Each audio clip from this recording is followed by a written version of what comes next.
இன்டேஸாக உங்ககிட்ட வந்து ஒரு விஷயம் சொல்லணும் சரியா? அது வந்து உன்னோட ரியாக்ஷன் எப்படி இருக்கும் அப்படின்னு தெரிஞ்சுக்கிறதுக்காக தான் வீடியோ ஆன் பண்ணிட்டு வந்திருக்கேன். நான் வந்து என் பையனை எவ்வளோ பொத்தி பொத்தி பாசமாக அன்பாக வளர்த்திக்கிட்டு இருக்கேன். அவன் வந்து இன்னைக்கு ஒரு வார்த்தை சொன்னான் பாரு, எனக்கு அப்படியே மனசு ரொம்ப பாதிச்சிருச்சு. அது என்ன அப்படின்னா, காலையில் அவனுக்கு குளிக்க வச்சுட்டு இருக்கும்போது இந்த ப்ரஷ் வந்து எப்போ வாங்கினதுடா அப்படின்னு கேட்டேன். பல் தேய்க்கிற ப்ரஷ்ஷு. இது வந்து துளசி அம்மா இறந்த அன்னைக்கு அடுத்த நாள் வந்து அப்பா வாங்கி கொடுத்தாங்க அப்படின்னு சொன்னான்.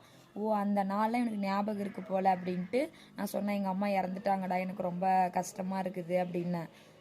அப்படின்னா, உங்கள் அம்மா இறந்தா நீயும் ஃபீல் பண்ணுவியாடா அப்படின்னா. ஆமாம் அப்படின்னா. அப்போ நான் இறந்துட்டேன்னா நீ என்னடா பண்ணுவ அப்படின்னு நான் கேட்டேன். நான் வந்து அவள் ஏதாவது ரொம்ப ஃபீல் பண்ணி சொல்லுவான் அப்படின்னு சொல்லி ஒரு மாதிரி நான் கேட்குறேன். அவன் அதுக்கு பதில் சொல்கிறான், நான் எங்கள் அப்பா கூட இருந்துக்குவேன் அப்படிங்கிறான்.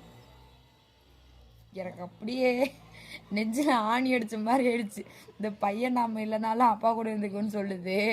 அம்மா நீங்கள் இல்லைன்னா நான் அழுவோம்மா அப்படின்னு சொல்லுன்னு நான் நினச்சேன். இதெல்லாம் வந்து நான் அப்பா கூட இருந்துக்குவேங்குது. எனக்கு ரொம்ப கஷ்டமாயிடுச்சு விட்டுதான்.